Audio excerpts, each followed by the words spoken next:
बाजार में जो लगातार गिरावट का सिलसिला है वो बढ़ता चला जा रहा है। आज भी बाजार जब खुले तो थोड़ी सी आपको तेज़ी देखने को मिली होगी, लेकिन उसके बाद ये हुआ दोस्तों कि बाजार में गिरावट तो थी, लेकिन किसी ने ये अंदाज़ा नहीं लगाया था कि बाजार बंद होते होते गिरावट इतनी ज़्यादा सीवियर हो जाएगी। और जब मैं आपके सामने ये वीडियो रिकॉर्ड करा था, लगभग 1.5% से ज़्यादा निफ्टी टूटा हुआ था। तो क्यों हुई गिरावट, कैसे हुई गिरावट, इसका दोस्तों जवाब जो है कोई रॉकेट साइंस नहीं है।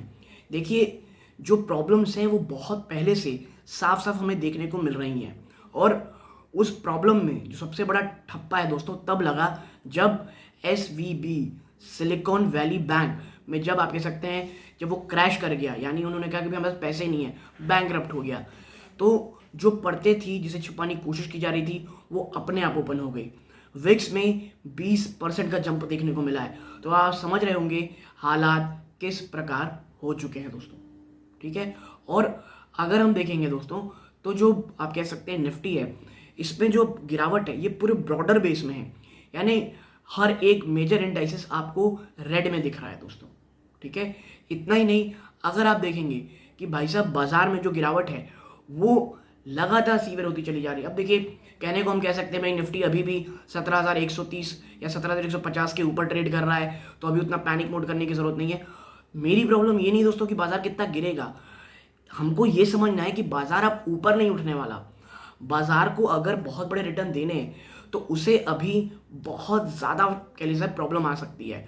और आने वाले समय दोस्तों क्वार्टर फोर के नंबर भी नेक्स्ट मंथ से शुरू होने वाले हैं, और अगर वहाँ से भी कोई सपोर्ट नहीं आता या वहाँ से भी कमेंट्री और भी ज़्यादा ख़राब आती है, बाजार में गिरावट के चांसेस और भी ज़्यादा बढ़ते जा सकते हैं दोस्तों।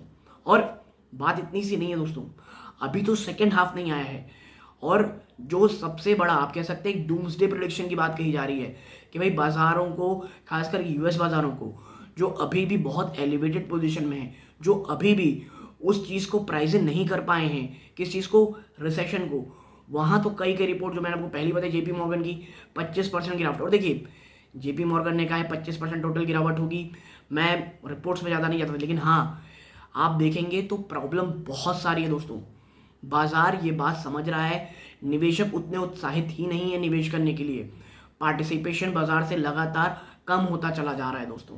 और मुझे ये लग रहा है कि जो लॉन्ग टर्म इन्वेस्टर हैं दोस्तों, as a long term investor मैं अक्सर कहता हूँ एक्यूमुलेशन मोड में रहिए, और इसीलिए कह रहा था पिछले काफ़ी समय से, अगर आप मेरे वीडियो देखेंगे जो मैं लाइव सेशन में आता हूँ, हमेशा की बात कह रहा हूँ, बाजार बहुत मौके देगा आपको, आप प्लीज़ हड़बड़ाइए मत, बाजार बहुत सारे मौके देने वाला है आपको खरीदारी के। और आज भी गिरावट हुई है, ये भी एक मौका है एक्यूमुलेशन का। लेकिन अगर आप ये सोच के एक्यूमुलेट कर रहे हैं या निवेश कर रहे हैं कि आज आप खरीद रहे हैं, बाजार गिर रहा है तो कल भाग जाएगा, तो ऐसा नहीं है दोस्तों। बाजार बहुत लंबे समय तक एक रेंज बाउंड पोजीशन पे ही रहने वाला है, और ये जो कह सकते हैं प्रॉब्लम है दोस्तों, ये और भी ज़्यादा बढ़ सकती है भारतीय बाजारों के प्रोस्पेक्टस से अगर अल नीनो, हाँ जी दोस्तों, अगर अल नीनो इफेक्ट सच में होता है और मॉनसून हमारे प्रॉब्लमेटिक होते हैं, तो भाई फिर हालत बद से बदतर हो जाएगी दोस्तों। तो ये तमाम चीज़ें बाजार प्राइसिंग करने की कोशिश कर रहा है, और अभी पूरी तरह नहीं किया है।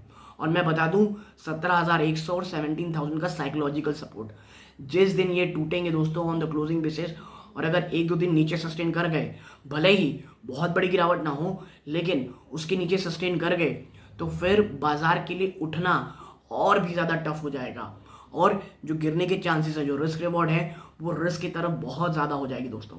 और यही चीज़ मैं लगातार और बार बार कह रहा हूँ कि प्लीज़ एक्यूमुलेशन मोड में रहें। कोई बहुत बड़ी कह सकते हैं, अगर आप कह सकते हैं इन्वेस्टमेंट करेंगे एक साथ, तो अभी वो प्रॉब्लमेटिक हो सकती है। एक्यूमुलेशन करें, बाजार बीच बीच में ऊपर भी जाएगा, ऐसा नहीं सिर्फ नीचे जाता रहेगा, बीच बीच में एक कह सकते हैं तेज़ी आएगी थोड़ी बहुत, जो आपको एक पोजिशनल ट्रेडिंग के मौके देगी, लेकिन अभी कोई बहुत बड़ी तेज़ी बाजार से उम्मीद मत कीजिए दोस्तों। खास करके वो स्टॉक जो बहुत ज़्यादा ओवर लेवरेज हैं, बहुत ज़्यादा ओवर वैल्यूड हैं, उनसे प्लीज़ दूरी बना के रखिए, क्योंकि वो सबसे ज़्यादा टूटते हैं इस प्रकार के बाजार में दोस्तों। तो ये छोटी सी एनालिसिस उन लोगों के लिए जो बहुत ज़्यादा पैनिक मोड में है, जिन्हें ये नहीं समझ में आ रहा कि आखिर क्या होने वाला है। देखिए, ये गिरावट जो है ये होनी ही थी। हाँ, आने वाले 2 से 3 दिन बहुत ज़्यादा इंपॉर्टेंट है बाजार की दशा और दिशा तय करने के लिए। और अभी अमेरिका के जो डाउ जोन्स के फ्यूचर्स हैं वो थोड़े पॉजिटिव रुझान तो दिखा रहे हैं, लेकिन देखना ये होगा वहाँ स्थिति कैसी होती है। तो ये छोटी सी एनालिसिस दोस्तों बाजार की गिरावट के बीच अच्छी लगी हो, और ऐसी वीडियोस मैं बनाता रहता हूँ। चैनल को जरूर सब्सक्राइब कीजिएगा। यहाँ तक जुड़े रहे, इस बात का बहुत बहुत धन्यवाद। ये इस वीडियो का अंत है। जय हिंद दोस्तों।